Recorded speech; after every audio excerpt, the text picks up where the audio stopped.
A while back, someone asked me if I could review the Televue 10mm Ethos eyepiece. Before I had a chance to do so, the eyepiece was stolen out of my car on March 31st, along with much of my other astronomy equipment. I never thought I would see this eyepiece again, but incredibly, the sheriff's department apprehended one of the criminals in June and recovered some of my astronomy equipment. Thank you, San Mateo County Sheriff's Department, on an excellent job. I finally caught up with the sheriff on July 30th, and I got some of the equipment back, and that's when I was in a horrific car accident, and the eyepiece was in my car at that time, and it got muddy when my car flipped over into a ditch full of water. I thought the eyepiece had been ruined, but somehow, despite this eyepiece's difficult journey in life, I managed to clean it up, and it seems to work fine. So in this video, I thought I would not just review the 10mm Ethos eyepiece, but compare it to some other 10mm eyepieces that I own.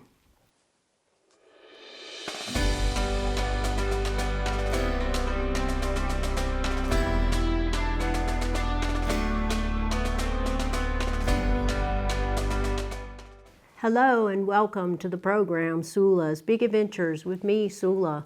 In this episode, I'm going to review and compare the Televue Ethos 10mm eyepiece. This eyepiece is very expensive. Currently, it's going for $658 US, and that's a lot of money for a telescope eyepiece, more than some telescopes. So, is this expensive eyepiece really worth it? I guess is what the viewer who asked me to make this video wants to know. So the Televue 10mm Ethos eyepiece is so expensive because it has a 100-degree field of view, apparent field of view, which is fantastic. And to achieve that kind of field of view requires multiple pieces of glass inside the eyepiece. And that makes the eyepiece quite large and quite heavy. I couldn't find out for sure, not even from Televue's not very good website, how many lens elements are in the 10mm Ethos, but I'm guessing it's something like 6 to 8 lens elements, and that's why it's so heavy. And you would think that with so many lens elements that it couldn't possibly be very bright, but this eyepiece is nothing short of amazing in the quality of the image it delivers. The reason for paying so much money for this kind of eyepiece is the incredibly pleasing experience of seeing a 100-degree apparent field of view in your telescope. But for this particular eyepiece, you get the extremely pleasing field of view without compromising on the view. You get that flat feel from edge to edge with no ghost images or annoying reflections or any kind of aberrations that I could detect. It's just simply one of the best 10mm eyepieces you can possibly buy. But is it really worth $658? Well, let's find out. Before comparing to some other cheaper options in the 10mm size, let's discuss its drawbacks. First of all, it's heavy. I weighed it, and it weighs 18.3 ounces, or 520 grams. It's 5 3/4 inches long and 2 inches wide. So it's a big honking eyepiece, and it'll weigh your telescope down. It might even throw it out of balance. The bottom of the eyepiece is configured to fit 1 1/4 inch or 2 inch diagonals, which isn't a drawback, but it's just for convenience because you won't achieve any bigger field of view by using it in the 2 inch configuration. It has 15mm of eye relief, which some people complained isn't enough, but I think it's plenty. I wear eyeglasses, but I take them off to look through the eyepiece of my telescope because I don't want to add more glass. And it just feels more comfortable to me personally to not wear my glasses, even though I do have astigmatism. It does take some practice to find the right distance to get your eye from the eyepiece.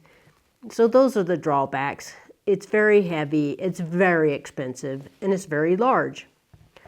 So those are the pros and cons of this eyepiece. Now let me tell you about some other eyepieces that I own that are in the 10 millimeter size that I'm going to compare the Ethos to. And by the way, all the eyepieces in this comparison are 1 1/4 eyepieces. I have a 10 millimeter eyepiece that came with my Orion 150 millimeter Maksutov Cassegrain telescope. It doesn't say who manufactured it, but I guess it's Orion. And it has a 62-degree field of view, and it's an aspheric eyepiece, which means that the lens it uses is not spherical. And this is done to correct for spherical aberration, which causes the light rays to focus at different points, creating blur. So the aspheric lens focuses the light to one point, creating comparatively no blur and improving image quality. Spherical aberration is inherent in the basic shape of a spherical surface. So aspheric eyepieces can correct for spherical aberration using fewer lenses. But the technique used to create the aspherical lens results in less light coming through the eyepiece. So this eyepiece, I'll just call it the Orion 10 millimeter aspheric, weighs almost nothing, and it's very light and small. It won't, or it shouldn't have any spherical aberration, but it most likely won't be as bright as the 10 millimeter Ethos. I don't know because I've never compared them side by side like I'm going to do later tonight. I don't know how much it cost. It came with my telescope, and Orion is not selling any eyepieces right now or anything from what I know. But that will be the first comparison eyepiece in this comparison to the 10 millimeter Ethos. Next, I have a 10 millimeter Botter Classic Ortho or Orthoscopic. This eyepiece is also very small and very light and not very expensive. It was $89 US, but it doesn't have a very big field of view, 52 degrees. Because it's meant for planetary and lunar observing, where a big field of view is not the primary goal. It has a winged rubber eye cup, and this eyepiece delivers outstanding sharpness and contrast. It has 4 glass elements, but they have high transmission coatings on them, offering a brilliant image while showing almost no internal reflection. It's small, it's light, and it doesn't cost much, but has a narrow field of view. Next, I have a Meade Super Plossel 9.7 millimeter eyepiece. It has a 52-degree apparent field of view, so it's the same as the Botter Ortho. It's a 1 1/4, and it weighs just 1.7 ounces or 49 grams. So it's small and lightweight, and if you buy it separately from Meade, it's only $34.99. It's the least expensive of all the eyepieces I'll be testing and comparing. This eyepiece is not quite 10 millimeters, so it won't have the same magnification as the other eyepieces I'm comparing, but it's pretty close. The last eyepiece is a 9 millimeter Botter Planetarium Morpheus. That eyepiece comes with attachments, so you can use it as either a 1 1/4 inch or a 2-inch eyepiece. I always use it as 1 1/4, so I don't have to take the adapter out. But that eyepiece has a 76-degree apparent field of view. And it's a wonderful eyepiece that I use often, but I've never compared it to the 10 millimeter Ethos because this eyepiece lives in California. I just brought it here to Montana to make this comparison video. The Morpheus is also heavy, 335 grams or 11.82 ounces, and it's large, not quite as large as the Ethos, but still 5 inches tall and 2 inches wide. And so it's a big eyepiece too. The Morpheus was $300, but it provides full field sharpness and an ultra sharp 76-degree field of view that's undistorted and flat all the way across. And it's my go-to eyepiece for higher magnifications on planets, the moon, and deep sky objects for a long time. My only complaint about the Morpheus is that sometimes it can be hard to figure out where to put your eye to see the object. Anyway, it's 9 millimeters, so it's going to be a higher magnification than the other eyepieces in this comparison, but I'll try to compare it to the 10 millimeter Ethos and these other eyepieces, taking into consideration the higher magnification of the Morpheus. Now that I've told you about these eyepieces, let's go outside and compare them. I'll just use Artemis, my 12-inch Schmidt-Cassegrain telescope, because it's the easiest to set up. And I'll look at a tight double star, a galaxy, a planet or two, and maybe if I stay up really late, the moon, but I can't promise on that one. But I think that's enough to give me the ability to come to conclusions about the 10mm Ethos and these other eyepieces in this comparison. So I'll see you outside. The first object I've selected for my comparison is a tight double star, actually two tight double stars, the famous double-double Epsilon Lyrae 1 and 2 and Lyra the Lyre. Epsilon 1 is 2.6 arcseconds apart and Epsilon 2 is 2.3 arcseconds apart, so very tight. So I started with the cheapest eyepiece, the aspheric from Orion, and I was able to split I don't know which one is 1 and 2. One is a little bit easier to split, the ones that are on top of each other. The other pair that are side by side is a little harder, but I was able to split it.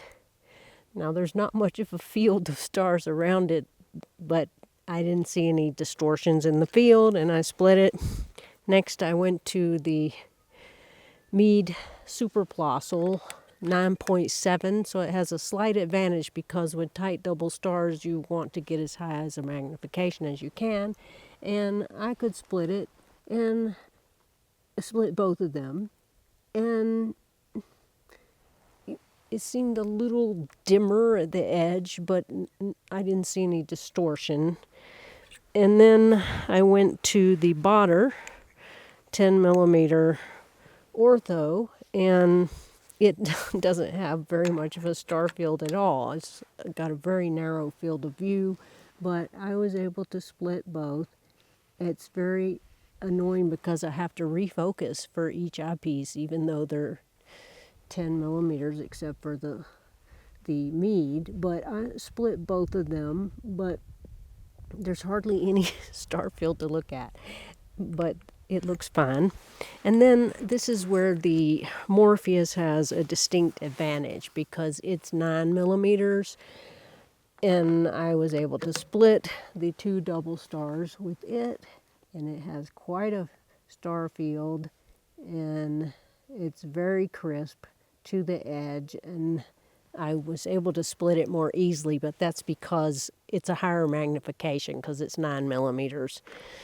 And then I went to the Ethos, and I was easily able to split both of them, and it has a beautiful star field around it, huge, and it looks sharp all the way to the edge. Now I'm looking at the Cat's Eye Nebula in Draco, a planetary nebula that's magnitude 8.1. And if you've never looked at it before, you should, because it's beautiful. It has a distinct blue color, and it's large for a planetary nebula, and it has a faint central star, but I could not see it with any of these eyepieces. And this is another object where the 9mm Orpheus had a slight advantage as a higher magnification, but I still couldn't see the central star.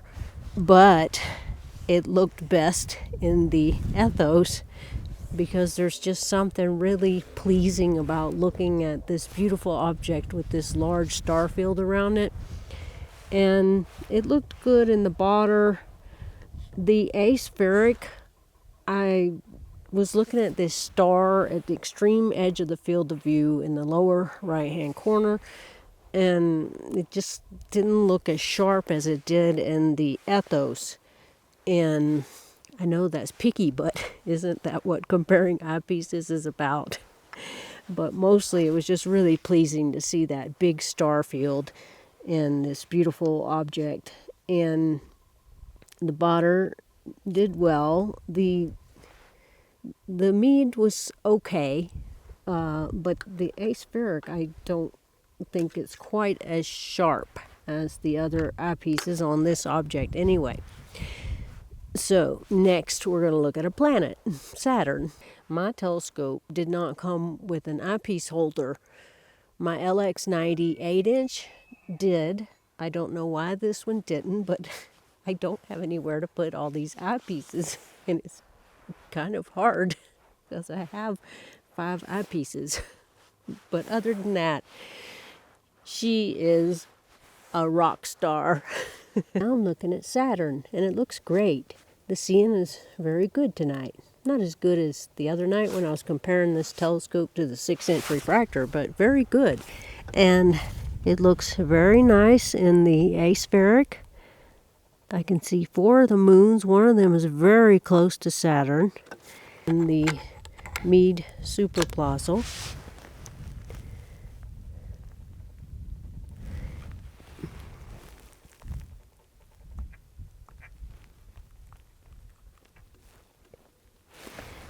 And I wish I had an eyepiece holder. And Saturn looks wonderful in this border.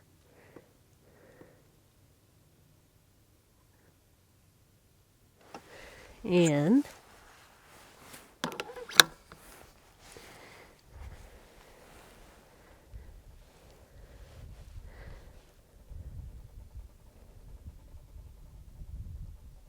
Saturn looks very sharp in this Ethos. Very sharp. Very nice. Now, with the planet, you're not looking at the star field. You just want to stare at the planet to see as much detail as possible. I mean, you do want to see moons around it, but they're not very bright and you're not going to see any detail on them. So this is where having the big field of view is not so much of an advantage. Comparing this Ethos to this Botter, and I'm not really, wow, that looks so good. Oh my God, it's so clear. Wow. I can see it so well. I really don't want to keep taking these eyepieces off because it looks so good, but I'm not seeing any difference in sharpness on the planet. I would say not much advantage on paying that much money for this big heavy eyepiece. So if you're only wanting to look at the planets only, then you should get this orthoscopic for $89. It's a nice eyepiece, not very expensive, and I don't have any complaints about it, but it has a very narrow field of view. Okay, now let's go to another object. Now I'm looking at NGC 6819, the beautiful Foxhead cluster in Cygnus the Swan. And this is where this eyepiece really shines. With the aspheric, it looks okay. And the other ones, the Meade, it looks alright. Nothing wrong with it, but in the Botter, the Meade, the Orion, they all look pretty similar. But in the Ethos, it looks beautiful. To see that beautiful star cluster and that big star field surrounding it, it's just beautiful. The Ethos definitely wins on the Foxhead cluster. Beautiful. It looks better than those other 3 eyepieces. Now I'm looking at NGC 7331, Spiral Galaxy in Pegasus. It's high overhead right now. I looked at it with the aspheric and also with the Meade superplossal, and as with the other objects, it looks pretty good. I'm not noticing any distortions, and these 3 all look pretty similar. Now, somebody told me, I think the person who suggested that I review this eyepiece, that I should not put an eyepiece with additional glass in it to try to improve the view of a galaxy. So now I'm putting the Ethos in.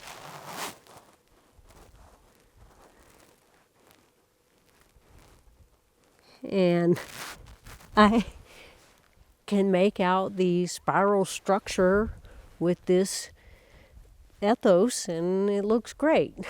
So I don't think I agree with that. I think it looks really good in this Ethos. So on the spiral galaxy, I think the Ethos looks wonderful. I've finished my comparison of the Televue 10mm Ethos eyepiece with these other three eyepieces and the Morpheus. I couldn't stay up late enough to look at the moon, but I think I looked at enough to come to a conclusion about whether the Televue 10mm Ethos is really worth $658. And my answer is yes. If you have $658 to spend on an eyepiece, yes, this is a wonderful eyepiece. I mean, the 100-degree field of view is just such a wonderful experience. And the eyepiece is uncompromising on the image too. It's just a fantastic eyepiece. It's very expensive, but if you have the money, then yes, it's definitely worth it. If you're on a tight budget, then the Botter 10mm is a real bargain at $89. I didn't see any kind of distortion or flares or anything. This is a very nice eyepiece. It's just a narrow field of view. So it's very good on the planets. But for deep sky where your eyes roaming around looking for something maybe, or just to see that big field of view, you won't get it with that eyepiece.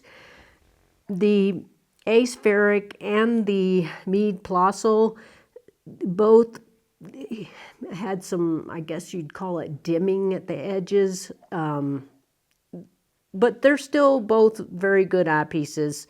I just don't know where you'd get this aspheric. You can get the Meade Plossel for $34.99, so that's a good bargain too.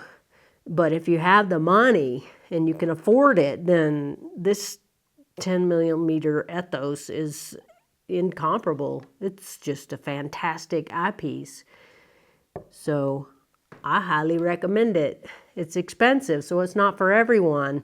I mean, it's hard to justify paying that much for an eyepiece if your telescope was only $200 or $300. But if it fits in your budget, then I definitely recommend the Televue 10mm Ethos.